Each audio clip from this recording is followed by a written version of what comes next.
Sekalian, mari kita bersatu hati di dalam doa.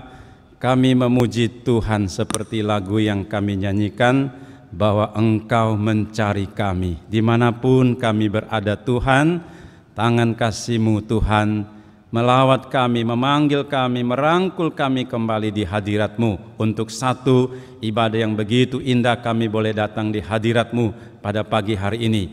Tuhan, persiapkan hati kami untuk menerima firman Tuhan. Karena kami percaya firman-Mu penuh dengan rahmat anugerah, penuh dengan terang surgawi, sukacita, dan juga bimbingan hidup bagi kami, sehingga kami menjadi teguh, kuat, dan bahkan berbuah di dalam kasih karunia Tuhan. Berkati waktu ini, dan juga kami sungguh memohon supaya Roh Kudus bekerja di dalam hati kami, di dalam ruangan kami, dan juga di dalam seluruh isi ibadah ini. Tuhan, layakkan juga sucikan hamba-Mu yang sederhana ini untuk menjadi berkat di antara jemaat-Mu. Dalam nama Tuhan Yesus kami berdoa. Amin. So sekalian, kita melihat dua bagian daripada firman Tuhan. Yang pertama diambil dari kitab Yesaya pasal yang ke-42. So sekalian, yang pertama mari kita melihat dari kitab Yesaya pasal yang ke-42, ayat yang pertama sampai ayat yang ke-4. Saya akan bacakan bagi kita sekalian. So sekalian, kitab Yesaya pasal yang ke-42, ayat pertama sampai ayat keempat. Lihatlah, itu hamba-Ku yang Kupegang, orang pilihan-Ku yang kepadanya Aku berkenan. Aku telah menaruh Roh-Ku ke atasnya, supaya ia menyatakan hukum kepada bangsa-bangsa. Ia tidak akan berteriak atau menyaringkan suara atau memperdengarkan suaranya di jalan. Bulu yang patah dan terkulai tidak akan diputuskannya, dan sumbu yang pudar nyalanya tidak akan dipadamkannya, tetapi dengan setia ia akan menyatakan hukum. Ia sendiri tidak akan menjadi pudar dan tidak akan patah terkulai, sampai ia menegakkan hukum di bumi. Segala pulau mengharapkan pengajarannya. Matius pasal ke-12.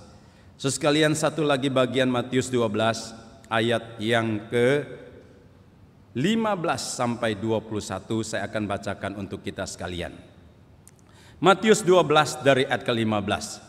Tetapi Yesus mengetahui bahwa maksud mereka, lalu menyingkirlah ia dari sana. Banyak orang yang mengikuti Yesus dan ia menyembuhkan mereka semua. Ia dengan keras melarang mereka untuk memberitahukan siapa dia, supaya genaplah firman yang disampaikan oleh Nabi Yesaya. Lihatlah, itu hamba-Ku yang Kupilih, yang Kukasihi, yang kepadanya jiwaku berkenan. Aku akan menaruh Roh-Ku ke atasnya, dan ia akan memaklumkan hukum kepada bangsa-bangsa. Ia tidak akan berbantah dan tidak akan berteriak, dan orang tidak akan mendengar suaranya di jalan-jalan. Bulu yang patah terkulai tidak diputuskannya, dan sumbu yang pudar nyalanya tidak akan dipadamkannya, sampai ia menjadikan hukum itu menang, dan padanyalah bangsa-bangsa akan berharap. Sekalian, demikian kita membaca firman Tuhan. Sebelumnya sekalian, saya ingin men-sharingkan satu artikel yang pernah saya baca. Dikatakan sekalian bahwa ada 7 politikus besar yang sangat berperan di dalam sejarah hidup manusia ini. Sekalian, yang pertama itu adalah George Washington. Beliau lahir 1732 dan meninggal 1799. Beliau adalah Presiden Amerika pertama dan dapat disebut juga sebagai Bapa dari negara Amerika, di mana kemudian Amerika hari ini menjadi satu negara yang besar, adidaya, punya kekuatan militer, yang menjadi polisi dunia, yang membawa dampak yang sangat besar sampai hari ini di dunia. Itu dirintis oleh seorang yang namanya George Washington. Sekalian, yang kedua sekalian, orang yang tidak kita asing lagi, Adolf Hitler sekalian. Beliau adalah pemimpin bangsa Jerman, dan di dalam kepemimpinannya dia mengatakan bangsa Jerman harus menjadi bangsa nomor satu paling kuat di dalam dunia ini, sekalian. Ini adalah slogan daripada Hitler. Seorang orator yang luar biasa, berperan di dalam Perang Dunia yang Kedua dan mengubah struktur sosial Jerman waktu itu. Dan dampaknya terhadap dunia politik waktu itu sangat-sangat besar. Sekalian yang ketiga, sekalian, Napoleon Bonaparte, sekalian. Pemimpin militer bangsa Prancis yang memerintah di tahun 1804 sampai 1815. Pemimpin politik yang terbaik untuk membela negara dan bangsa dan membawa negara Prancis menjadi satu negara yang besar. Sekalian yang kelima adalah Mahatma Gandhi. Satu pribadi yang luar biasa, menjadi tokoh penting untuk negara dan bangsa India, dan dia disebut sebagai bapak untuk bangsa India. Sekalian, di dalam masa hidupnya, sekalian, dia dengan sikap tanpa kekerasan, tetapi dengan moral, dengan kasih, kelemah lembutan, dia menggerakkan, mengobarkan jiwa hati bangsa India untuk menuju kemerdekaan dan lepas daripada penjajahan Inggris, sehingga dia dikenang selalu, sekalian, di negara India. Sekalian yang kelima, sekalian, ini untuk orang-orang Tionghoa kita harus tahu, sekalian, Mao Zedong, sekalian, pemimpin besar revolusi China, pendiri Republik Rakyat China, menjadi pemimpin besar daripada Partai Komunis, sekalian.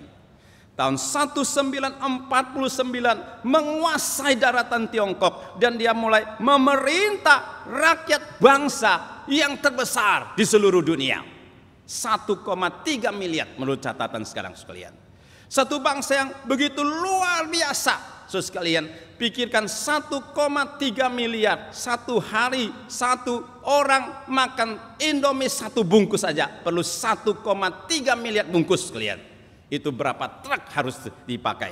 Sekalian, di bawah kepemimpinannya dan pengaruhnya, negara China bertumbuh berkembang hari ini menjadi salah satu negara besar, kuat secara ekonomi, militer, yang kemudian hari depan akan membawa dampak yang sangat besar, pengaruh daripada daratan, kekuatan daripada China ini. Sekalian, yang kelima adalah, yang berikutnya, 6 adalah Abraham Lincoln, Presiden Amerika yang ke-16, dianggap menjadi salah satu pemimpin bangsa yang terbaik di sepanjang sejarah negara Amerika. Makanya wajahnya, patungnya selalu dikenang, sekalian. Dia yang menyelesaikan peperangan saudara di Amerika pada waktu itu, menghapus sistem perbudakan dan membangkitkan ekonomi Amerika, sehingga dia selalu dikenang sebagai pemimpin besar di negara Amerika. Satu lagi terakhir, Winston Churchill, sekalian. Beliau adalah salah satu Perdana Menteri Inggris yang besar dan pemimpin yang luar biasa, khususnya di masa Perang Dunia yang Kedua. Dia sangat berhasil membangkitkan semangat pengabdian yang patriotik dari bangsa Inggris terhadap negara dan bangsa, sehingga dalam Perang Dunia dapat dikatakan Inggris juga menjadi salah satu negara yang menang di dalam peperangan. Itu tidak terlepas daripada sang Winston Churchill ini. Sudah sekalian, kita tidak bisa menyangkali akan peranan dan pengaruh daripada tokoh-tokoh politik yang apa kita sebut di atas, sekalian. Tetapi pihak lain juga kita tidak bisa menyangkali bahwa mereka adalah manusia-manusia yang terbatas, penuh dengan kelemahan, dosa. Mereka juga adalah pribadi-pribadi yang membutuhkan juru selamat, pengampunan dosa, damai sejahtera surgawi. Sudah sekalian, mereka hanya bisa berkuasa memerintah, sekalian, untuk satu jangka waktu pendek di dalam sejarah dunia yang begitu panjang. Sudah sekalian, di dalam kekekalan Allah, mereka hanya bisa berperan di dalam satu potongan waktu yang sedikit saja. Mereka tidak bisa berkuasa, memerintah, jaya untuk selamanya, seterusnya. Dan mereka tidak bisa menjadi harapan hidup bagi dunia. Mereka tidak bisa menjadi andalan bagi segala pergumulan hidup dunia, masyarakat, pergumulan jiwa manusia yang paling dalam. Mereka bukan jawaban daripada dunia ini. Sekalian, siapakah yang menjadi jawaban hidup kita? Siapakah yang menjadi pengharapan hidup sejati di dalam hidupmu, di dalam hidupku, di dalam pergumulan bangsa dan negara, di dalam pergumulan dunia hari ini yang sudah mencapai 8 miliar jiwa yang berdiri di atas bumi ini dengan begitu banyak pergumulan permasalahannya. Siapa yang bisa menjawab masalah ini? Sekalian, jawaban ini ada di dalam berita Yesaya pasal ke-42 ayat pertama sampai ke-4, dan sesungguhnya juga di dalam ayat-ayat yang berikutnya juga berkaitan. Kitab Yesaya adalah satu kitab yang sangat khusus di dalam perjanjian lama. Bapak Ibu yang masih belum terlalu mengenal kitab Yesaya, saya menganjurkan supaya kita baca kitab ini, sangat khusus sekalian. Cukup panjang, 66 kitab dengan isi berita yang begitu luas. Yesaya berbicara tentang bangsa-bangsa kafir, Edom, Amon dan sebagainya. Dia memberitakan Tuhan itu bukan hanya Tuhan Israel, tetapi Tuhan alam semesta atas segala suku bangsa. Dia berkuasa. Sekalian, itu adalah merupakan berita-berita yang begitu luas dari kitab Yesaya. Dan para teolog mengatakan sekalian, kitab Yesaya itu adalah Injil di dalam perjanjian lama.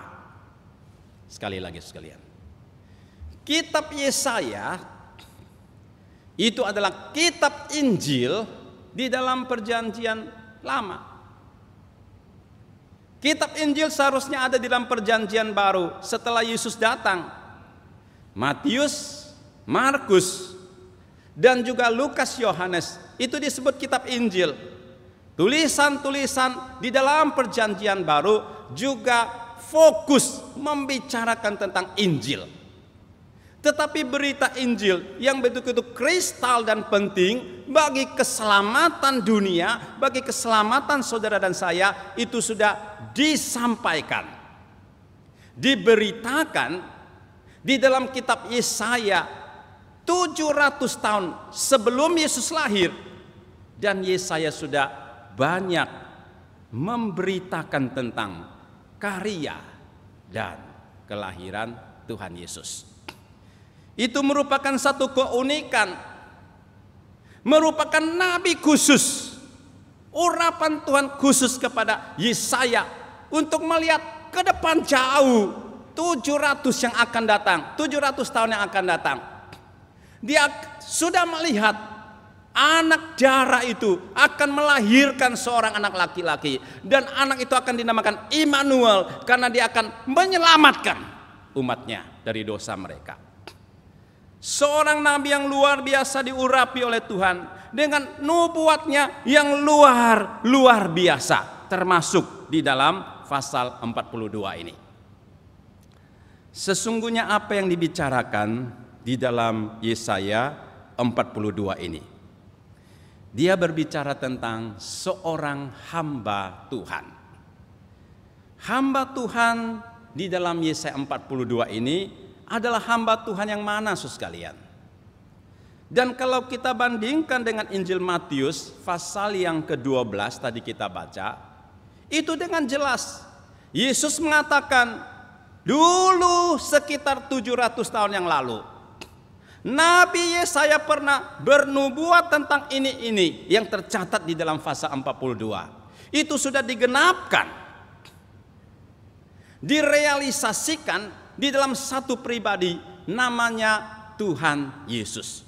Jadi waktu Yesaya sedang berbicara tentang hamba Tuhan, bahasa Ibraninya Ebed Yahweh, hamba Tuhan itu dia adalah menunjukkan kepada Mesias Kristus yang akan lahir di kemudian hari.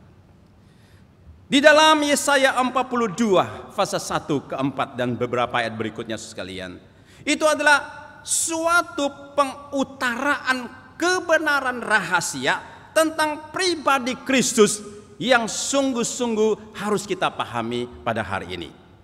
Sekalian, melalui bagian ini ada beberapa pelajaran rohani yang sangat penting yang akan kita pelajari.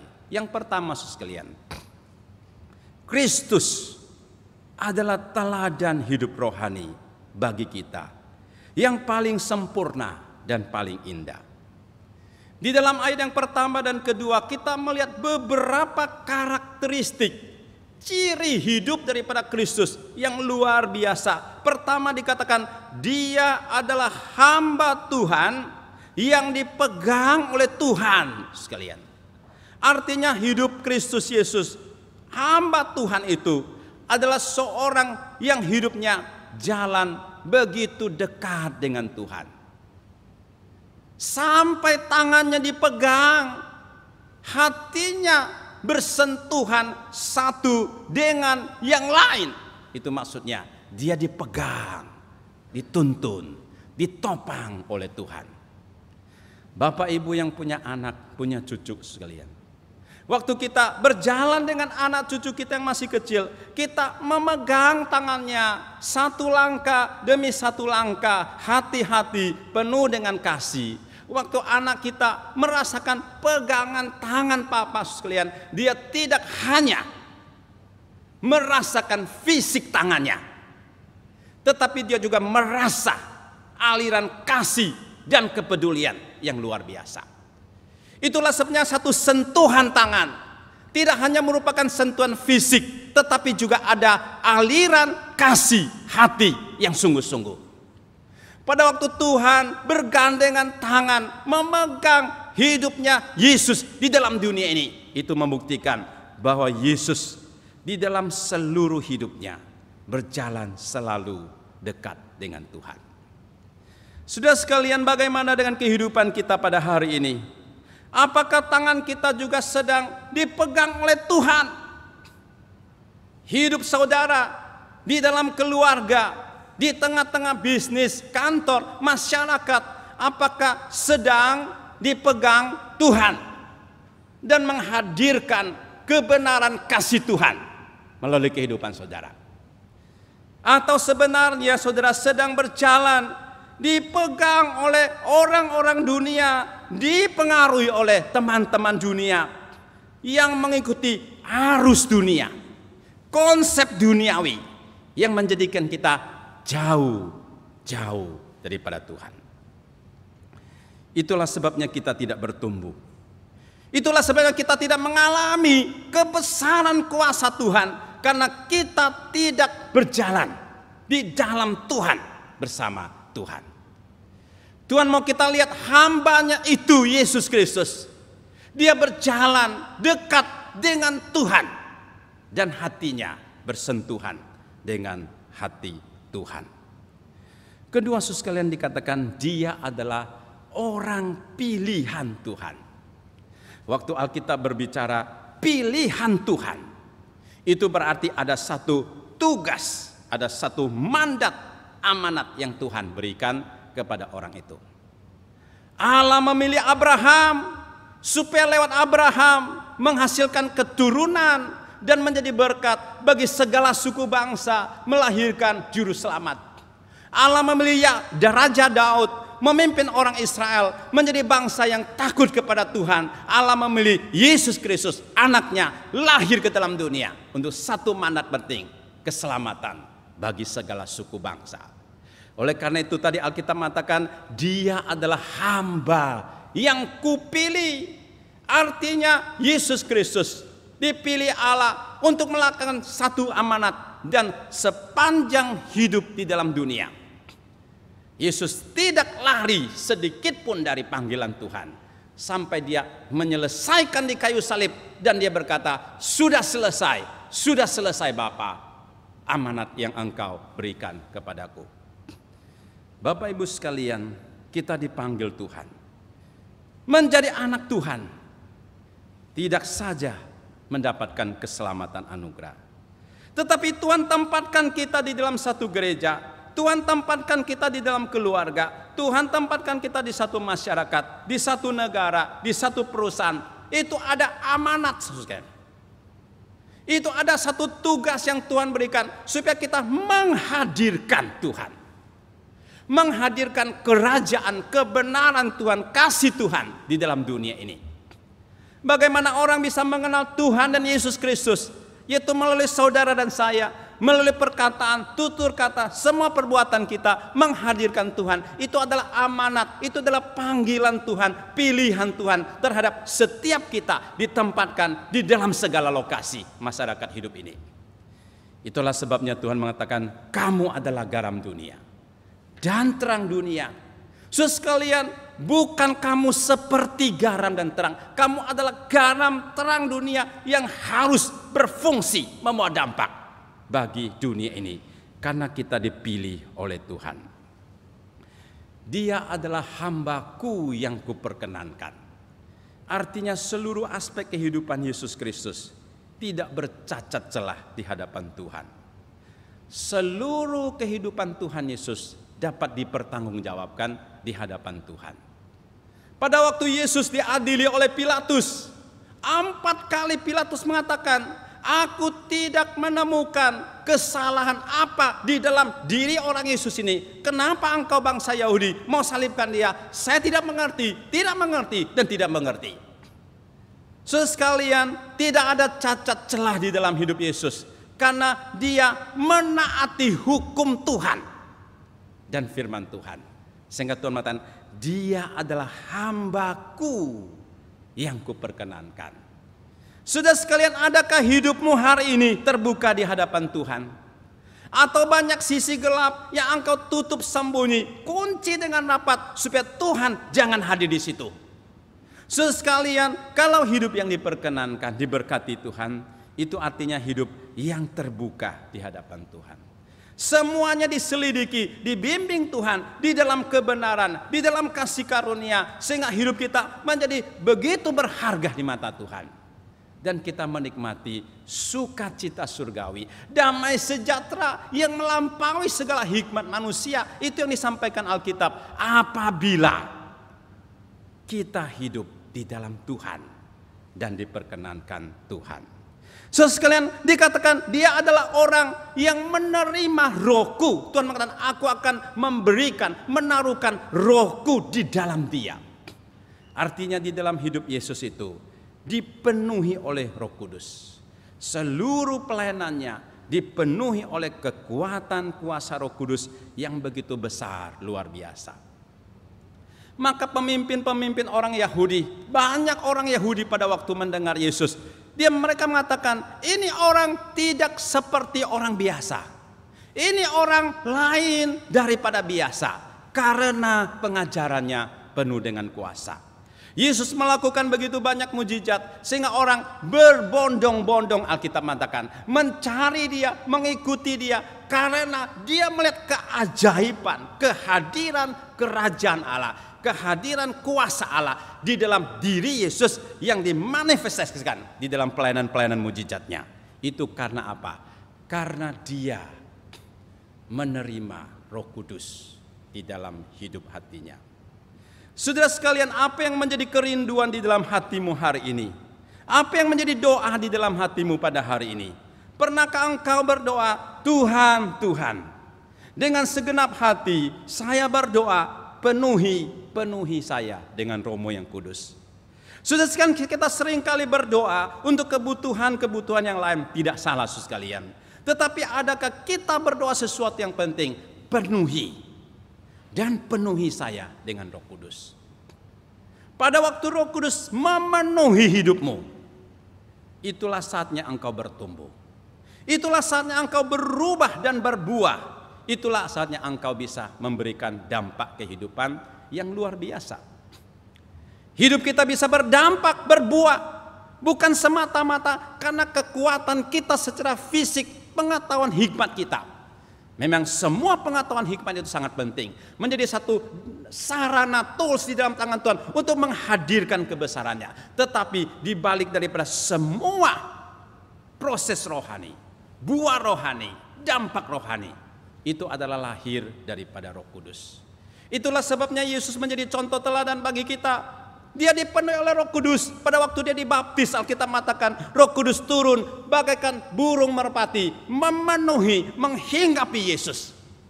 Dan Alkitab mengatakan, itulah anakku yang kukasihi, hai semua bangsa, dengarkan dia. Karena ada Roh Kudus yang memenuhi dia. Dan setelah Yesus memulai pelayanannya di Galilea, di seluruh Israel, melakukan mujizat, orang buta melihat, orang timpang berjalan, kusta disembuhkan. Saudara sekalian, karena ada kuasa Roh Kudus. Hidup kita membutuhkan Roh Kudus. Dan mohonkan supaya Roh Kudus selalu memenuhi dan memenuhi seluruh hidupmu. Sampai dia menegakkan hukum, menyatakan keadilan, menyatakan kebenaran di atas muka bumi. Sehingga seluruh pulau, semua bangsa merindukan pengajarannya. Saudara sekalian, itu adalah mandat.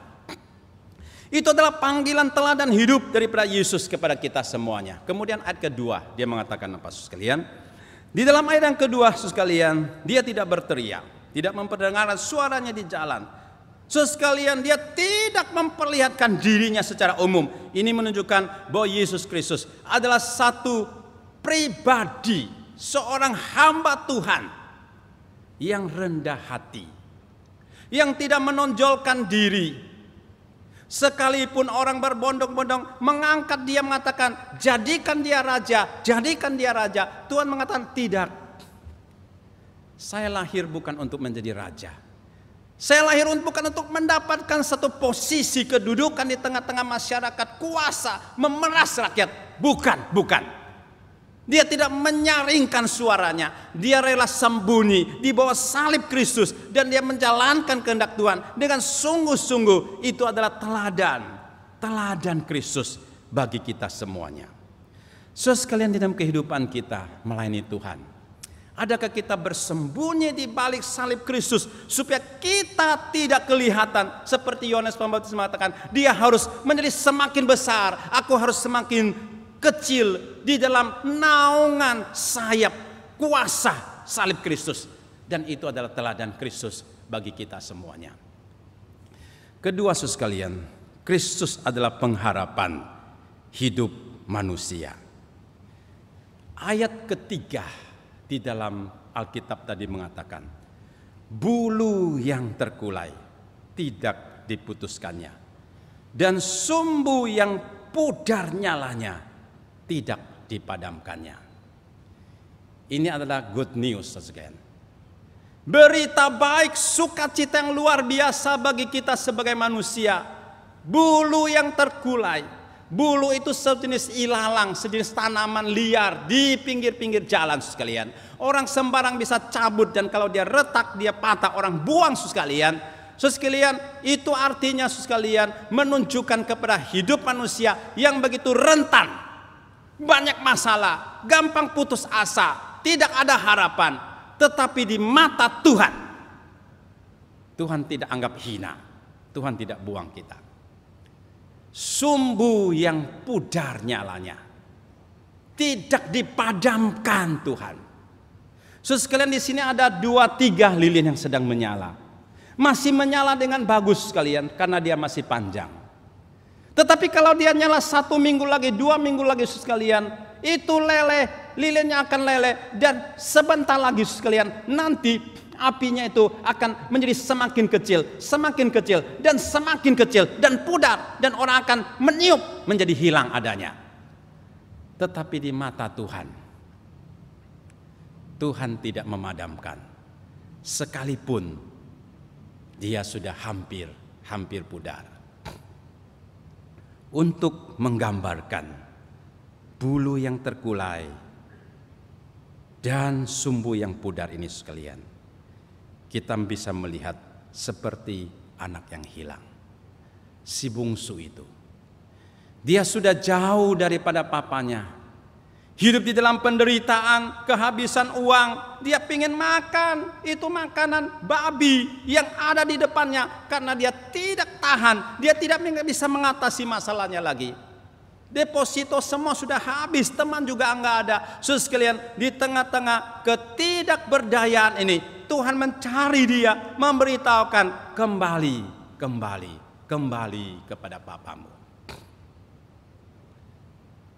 Bulu yang terkulai artinya sebatang tanaman yang sudah hampir kering, yang tidak berdaya, itu masih dibangkitkan, dipeduli oleh Tuhan. Lampu yang hampir padam, itu Tuhan tidak padamkan, tetapi Tuhan bangkitkan kembali. Seperti seorang yang kerasukan di daerah Gerasa sekalian. Siang malam dia berteriak, memukul-mukul dirinya dengan batu. Tidak ada orang bisa menemani dia. Dirantai dengan besi, dipatahkan sekalian. Apapun tidak bisa menghambat dia. Dia di dalam keadaan penderitaan yang luar biasa, luar biasa. Si orang ini seperti bulu yang terkulai. Tumbuhan yang seolah-olah sudah diinjak orang, sudah dibuang orang. Lampu yang hampir padam, tetapi Tuhan memberikan harapan. Membebaskan dia, melepaskan dia dari cengkraman kejahatan, dari dosa, dari iblis, sehingga dia berpakaian waras, bisa bercerita, bisa berinteraksi. Orang menjadi heran-heran, siapa yang menyembuhkan engkau? Jembatan Yesus, anak Allah itu. Sekalian, hidup kita di hadapan Tuhan seringkali seperti bulu yang terkulai, seperti sumbu yang sudah hampir padam. Kita tidak ada kekuatan lagi menghadapi masalah hidup ini sekalian. 2023, apa yang akan terjadi kita tidak tahu. Tetapi di dalam ketidakberdayaan ini sekalian, ada harapan. Yesus peduli kita. Dia Allah yang hadir. Dia memberikan kekuatan, harapan masa depan. Sekalian, dia adalah harapan. Sekalipun dunia tidak bisa memberikan jaminan. Hidup kita terbelenggu oleh segala kesulitan, tidak dibiarkan Tuhan. Dia menjadi pendamping hidup kita. Ini adalah berita yang luar biasa. Bulu terkulai, sumbu yang padam tidak dipadamkan. Dan ayat yang ke-7 sekalian, dia membuka mata orang-orang buta, mengeluarkan orang hukuman dari tahanan, mengeluarkan orang duduk di dalam kegelapan dari rumah tahanan. Apa maksudnya sekalian? Dia membebaskan manusia dari kuasa dosa, dari kegelapan, dari kuasa penghukuman. Dia memberikan keselamatan, kebebasan sejati bagi manusia. Orang yang buta itu artinya tidak bisa melihat kebenaran. Hidup di dalam kegelapan, penyesatan yang menakutkan sekalian. Hidupnya tidak ada arah, tujuan, tidak ada visi. Itu namanya orang buta, tidak bisa melihat. Dicelikan mata Tuhan sehingga dia bisa melihat kebenaran, kerajaan surga, hidup yang berpengharapan. Di tahanan, di dalam penghukuman, belenggu dosa dan penjara, dibebaskan sekalian. Itulah sebabnya Yesus mengatakan, aku datang memberikan kemerdekaan dan kemerdekaan sejati daripada segala belenggu dosa. Dia menjadi harapan hidup. Bukan ekonom yang memberikan harapan bagi hidup kita sekalian. Ekonom politikus penting, saya percaya sekalian. Tetapi sekalian, yang benar-benar bisa menyelesaikan masalah kita, masa depan kita, baik di dalam dunia ini maupun di dalam kekekalan nanti, hanya ada di dalam satu nama, hamba Tuhan, Yesus Kristus. Dia menjadi penopang, penolong hidup kita yang begitu ajaib. Hidupmu kalau hari ini belum mendapatkan dia, cepat dapatkan dan tinggal di dalam dia. Yesus mengatakan, seperti ranting tidak menyangkut dengan pohonnya, dia akan kering mati dibuang, tetapi dia harus menyatu dengan pokok anggur itu sehingga dia bisa berbuah-buah banyak. Hari ini di dalam suasana Natal, di dalam Advent yang kedua, kita menyalakan 2 lilin sekalian. Itu menunjukkan kita akan memperingati Yesus lahir, Natal itu sekalian. Tetapi tidak hanya perayaannya itu saja. Kristus pribadinya itu harus menjadi pengharapan, menjadi juru selamat, pembebas di dalam hidup kita, yang menjadikan kita kuat, berani menghadapi masa depan, dibebaskan daripada segala cengkraman dan dakwaan daripada si iblis dan dosa. Itu adalah harapan, kekuatan kita yang sesungguhnya. Sekalian, yang ketiga dikatakan apa? Yesus adalah fokus berita daripada kita. Hidupmu sekalian, apa yang menjadi terpenting yang engkau beritakan pada hari ini sekalian? Karena Injil Kristus, kasih Allah, begitu luar biasa yang kita alami, yang kita rasakan. Saudara sekalian, itu yang harus menjadi fokus pemberitaan kita. Seorang Kristen kalau tidak merasa sangat bersukacita, berdaya memberitakan Injil, ada kemungkinan dia belum benar-benar mengenal kebenaran Injil itu. Dia belum benar-benar mengalami kebesaran kuasa Injil kasih Allah, sehingga tidak ada satu letupan kuasa ilahi di dalam hatinya yang mengakibatkan dia berkobar-kobar memberitakan Injil. Tetapi setiap pribadi di dalam rangkuman kuasa Injil itu sekalian, maka dia akan berkobar memberitakan Injil itu. Ini namanya amanat Injil, panggilan Injil kepada setiap pribadi di dalam dunia ini. Itulah sebabnya di dalam Roma pasal 1, 14, 15 sekian, Paulus mengatakan, aku berutang kepada orang-orang Yunani, juga bukan orang-orang Yunani. Aku berutang kepada orang-orang terpelajar yang titelnya tinggi, pintar, tetapi juga kepada orang yang tidak mengenal huruf, tidak terpelajar. Aku berutang kepadanya. Kepada semua orang, semua lapisan, aku berutang. Utang apa saudara sekalian? Paulus tidak pinjam uang sama dia, tidak kredit apa sama dia, tidak ambil barang apa sama dia. Tetapi kenapa? Kenapa Paulus berutang?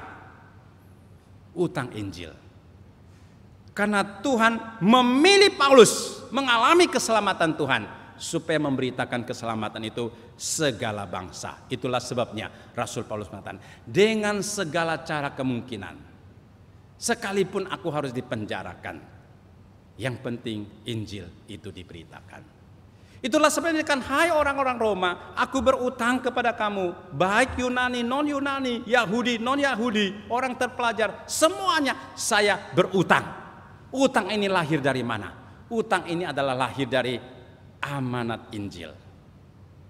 Itu lahir daripada satu perintah yang Tuhan berikan, yang mengobarkan hatinya untuk memberitakan Injil. Saudara sekalian, adakah kita memiliki mandat amanat Injil ini? Khususnya di dalam bulan Natal, tanggal 24 sekalian. Di GKY PIK ini sekalian, ada 2 kali perayaan Natal. Jam 3.30 sore dan jam 7.30, tanggal 24 sekalian. Itu merupakan satu kesempatan untuk bertemu dengan kasih Tuhan, Injil Tuhan yang diberitakan oleh segala orang, segala zaman sekalian. Mari kita membawa jiwa-jiwa. Mulai dari hari ini doakan. Minta Tuhan kasih kekuatan membawa anggota keluarga kita datang sekalian di tanggal 24 ini. Teman kita doakan sekalian. Percaya waktu kita berdoa. Dengan kesungguhan, Alkitab mengatakan apa? Doa orang benar, bila dengan yakin didoakan, besar kuasanya. Sekarang kita seringkali merasa gagal, tidak bisa membawa jiwa kepada Tuhan. Ada kemungkinan kita belum benar-benar berdoa sekalian. Mungkin 1 hari, 1 minggu, 1 tahun. Ada seorang istri mendoakan suaminya 38 tahun, baru percaya, dan waktu suaminya dibaptis di hadapan dia, mereka berpelukan dan mengatakan, inilah kasih Tuhan yang digenapkan di dalam waktu 38 tahun. Saudara sekalian, Tuhan memberikan amanat. Waktu Tuhan adalah waktu yang terbaik. Yang penting kita lakukan. Jangan lewatkan kesempatan ini saudara sekalian. Tuhan sudah memberikan kita semua kemungkinan sarana untuk datang kepada Tuhan dan pergunakan, khususnya untuk tanggal 24, 25 saudara sekalian. Saudara sekalian, 25 adalah hari Minggu, jam kebaktian sama, 7.30 dan jam 10. Tetapi saudara sekalian, 24 itu saudara sekalian, jam 3.30 sore dan jam 7.30. Itu adalah satu kesempatan anugerah yang Tuhan berikan kepada kita. Dan satu poin terakhir saudara sekalian, Yesus Kristus Tuhan adalah tujuan daripada hidup kita. Filipi pasal 3 ayat 7 dan 8. Paulus mengatakan, pada waktu aku mengenal Kristus Yesus, maka dia lebih berharga daripada segala-galanya. Dulu hal yang saya anggap penting, kedudukan, pengetahuan, kuasa, itu seperti sampah apabila dibandingkan dengan Kristus yang begitu berharga dan begitu mulia. Kalau Kristus begitu berharga dan mulia, Dia itu layak menjadi tujuan hidupmu. Saudara sekalian, saya ingin bertanya, hari ini saudara hidup, sebenarnya tujuannya untuk apa? Secara umum orang akan menjawab sekalian, untuk pengetahuan, untuk banyak uang harta, untuk posisi, untuk nama baik, untuk kebahagiaan keluarga. Tidak salah sekalian. Tidak salah, semua itu merupakan bagian di dalam anugerah Tuhan. Tetapi itu bukan yang paling penting. Paulus mengatakan Kristus Yesus, mendapatkan Dia, di dalam Dia, itu yang harus penting. Kalau sudah mendapatkan Dia dan tinggal di dalam Dia, maka keluargamu, pekerjaanmu pun akan menjadi berharga dan bernilai. Di dalam terang kebenaran, di dalam terang kekekalan berkat surgawi yang tidak habis-habisnya. Itulah sebabnya Paulus mengatakan, aku rela meninggalkan segala sesuatu demi mendapatkan Kristus dan tinggal di dalam Dia, tinggal di dalam Dia. Sudah sekalian, hari ini kita belajar Kristus yang begitu mulia dan penting. Dia harus menjadi tujuan hidup kita yang paling utama. Mendapatkan Dia sebagai juru selamat pribadimu. Saudara sekalian, saudara harus memastikan di dalam Kristus sudah diselamatkan di dalam Tuhan. Saudara sekalian, minggu yang lalu sekalian, saya Zoom dengan seorang dosen saya sekalian. Dan karena Zoom itu penting, dia bilang ini direkam. Iya, saya bilang Pak, ya rekam. Lalu dia yang buka Zoom, dia buka rekam, record, oke. Saya bilang Pak, di sini saya bagaimana rekam? Lalu dia kasih tekan ini, rekam.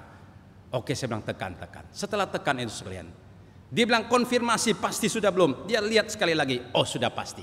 Ya, rekam. Lalu kemudian kita bicara. Setelah itu rekaman masuk kembali ke laptop saya. Saudara sekalian, dia konfirmasi beberapa kali, sudah pasti, karena kalau nggak los habis bicara, kita nggak tahu apa-apa lagi. Jadi harus direkam pasti. Saudara sekalian, demikian juga Tuhan selalu ingatkan kita, pastikan ya, konfirmasi ya, sudah pasti di dalam Tuhan. Dan jadikan Dia sebagai Tuhanmu yang memerintah seluruh langkah hidupmu. Jadikan hidupmu menjadi semakin serupa dengan Dia, diperkenankan Dia, meninggikan Dia, memansurkan Dia. Maka hidup kita menjadi seorang Kristen yang tidak biasa-biasa. John Stott pernah menulis satu buku, ya, murid yang radikal, sekalian. Kita tidak menjadi orang Kristen biasa-biasa yang mengikuti arus zaman, tetapi menjadi orang Kristen yang radikal, yang luar biasa. Radikal bukan dalam arti ekstrim, tetapi radikal dalam arti satu keyakinan fondasi iman yang sangat kuat yang memberikan pengaruh. Itu adalah kehidupan Kristen yang menjadikan Kristus tujuan hidup kita. Sekalian, proyek ketaatan untuk kita hari ini sekalian. Yang pertama saya rindukan supaya kita membangun satu relasi di dalam suasana Natal, di dalam kehidupan kekristenan kita ke depan. Itu benar-benar punya satu interaksi, relasi yang dekat dengan Tuhan, yang bersekutu dengan Tuhan, yang memahami isi hati Tuhan, yang menyerupai Tuhan, yang mengalami kehadiran Tuhan di dalam hidupmu. Bagaimana caranya, sekalian? Sarana itu penting. Tetapi yang lebih penting adalah hati kita sekalian. Tuhan memberikan segala sarana, ibadah di gereja, kebaktian, doa, saat teduh, mengaku dosa di hadapan Tuhan, hidup beriman, hidup setia. Itu adalah suatu proses yang terus membawa kita untuk hidup semakin serupa, mendapatkan Kristus, menyerupai Dia dan mengalami kasih karunia yang luar biasa. Sekian, gunakan kesempatan untuk memberitakan Injil Tuhan. Karena ini adalah mandat hidup, tujuan hidup kita yang sangat penting yang Tuhan berikan kepada kita, termasuk juga di acara Natal gereja. Atau dimanapun Tuhan menempatkan saudara. Saudara berkata, Tuhan inilah aku, utuslah aku, pakailah aku untuk menjadi hamba-Mu, alat-Mu membawa jiwa-jiwa bagi sesama. Alkitab mengatakan satu jiwa diselamatkan, malaikat di surga bersuka cita, bersorak-sorai sekalian. Bukan saja malaikat, Tuhan juga bersuka cita. Dan dunia bersuka cita, saudara bersuka cita. Ini adalah satu panggilan hidup, satu visi hidup, satu tujuan hidup, memenangkan jiwa, itu paling berharga. Karena satu jiwa lebih berharga daripada satu dunia. Yesus mengatakan, apa gunanya kamu mendapatkan seisi dunia tetapi kehilangan nyawa? Satu jiwa lebih berharga. Dan kita minta, Tuhan, bangunkan saya, mampukan saya untuk membawa jiwa kepadamu dan kepadamu. Mari kita berdoa. Bapa di surga, kami menenangkan hati di hadapan-Mu. Pada waktu kami membaca Yesaya 42 ini, kami dengan jelas melihat hamba Tuhan Yesus Kristus telah menjadi teladan hidup bagi kami. Telah menjadi pengharapan yang abadi, yang mulia bagi kami. Menjadi tujuan hidup kami, menjadi visi hidup kami, menjadi fokus pemberitaan hidup kami. Tolonglah setiap jemaat-Mu Tuhan. Tolonglah kami. Kami boleh lebih mengenal Engkau. Lebih bersekutu, menyatu hidup kami dengan Tuhan. Untuk memancarkan kebesaran, kemuliaan-Mu. Sehingga dunia tahu Engkau adalah Tuhan. Sehingga dunia percaya kepada Engkau melalui tingkah laku hidup kami. Dalam nama Tuhan Yesus Kristus, Juru Selamat yang hidup, kami berdoa. Amin.